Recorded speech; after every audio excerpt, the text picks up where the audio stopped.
Welcome to Golf Weekly. I am your host, Daniel Cort, and it's good to be back this week after taking a week off. But I had my bro, my boy, my dog, my partner in crime, my ace in the hole, Chris Tremblay covering for me. You're too kind. Appreciate no problem you, buddy. At all. Anytime I can fill in, I'll be happy to. Like I said, I get so many comments on what a good job you do that I'm a little threatened. You gotta. I'm just trying to learn from you, and there's no reason to feel threatened whatsoever. Well, I'll tell you what, you're always there for me, and I appreciate. It's fun to be here. It's always fun. Well, it's good to have you here, and we got a lot to talk about here in this first segment. We're gonna do what we typically do here is a week in review. And those of you who are following this FedEx Cup thing, they've tweaked this over the last few years, and it's getting a lot more compelling. What a cool thing to see the Tigers, the Phils, the Rory McIlroys competing week in, week out in what used to be a season of sort of throwaway events. It's it's definitely exciting stuff, and I think now that it has been going on for a few years,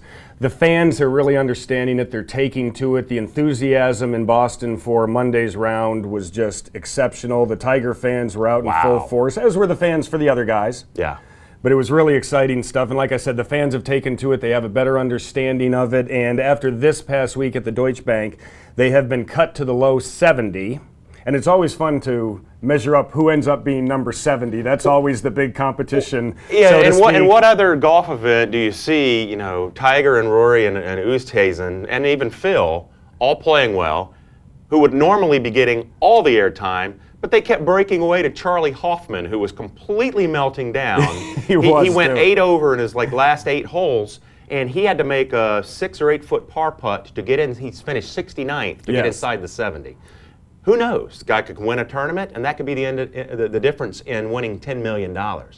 So there's two things going on there that we don't see in golf. Dickie Pride ended up being number 70. Wow. And Dickie's somebody who was playing well in the 90s, and he's kind of disappeared for most of the 2000s, and all of a sudden he's back in the equation. So he's got himself a ticket to next week at Crooked Stick in Indiana, where the course where John Daly won the 91 PGA. Yeah. So after this coming week at Crooked Stick, they will be cut to the low 30. The tour will take a week off, and then they're going to go ahead and have the last event at Eastlake. The low 30 will play at Eastlake. So it should be pretty exciting. Just 30 at Eastlake. Yes, just 30 will be playing at Eastlake.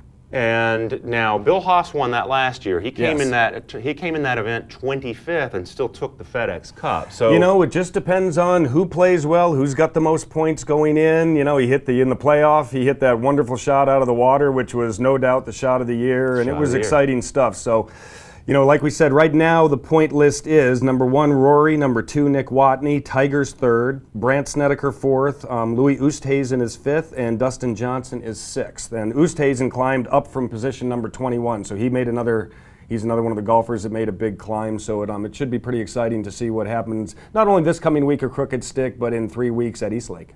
Well, and with all those guys that you mentioned, something else interesting happened this morning at 10 o'clock. Yes, Davis Love made his picks. Davis Love got on the air, and at 10 o'clock made his his 4 picks, contrary to the Europeans who only get 2 picks. Yes.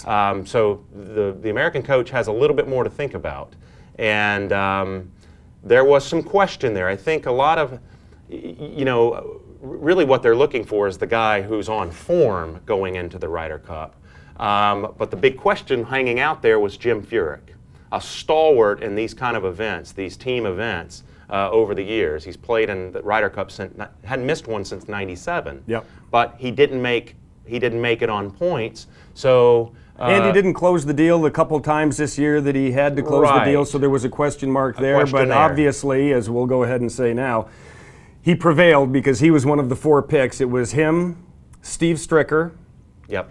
Brandt Snedeker and Dustin Johnson, they are your 4 picks. Left off were the other 4 guys up for major consideration: Ricky Fowler, Hunter Mahan, Bo Van Pelt, and Nick Watney. So, obviously, whenever you have picks, you've got some people that are going to be disappointed, some people that are going to be very happy, and I think the U.S. team is pretty solid. I think those are 4 pretty good picks, and they add a nice compliment to the other 8 that are on the team. I think really what it came down to is because Snedeker was 9th in points, Johnson was 10th, so he was kind of holding true to form, and these guys they're in the top 5 both. And they're both playing, very well right now. In the tournament this weekend, You know, Dustin Johnson tied for 4th. Snedeker came in 6th. You know, they're both on form. Snedeker's putting so well. Like we talked about last week, Medina's going to be set up so long. You know, the best athlete the U.S. probably has on tour needs to be on that team, and that's Dustin Johnson with the way that he, you know, can hit the ball so long. And you've got those 2 balls, that length is really a big difference. Absolutely. Yeah. Absolutely. And you have, you know, a great wedge and putter in Steve Stricker. And, you know, Furyk's been through a lot of battles, and there were questions about, you know,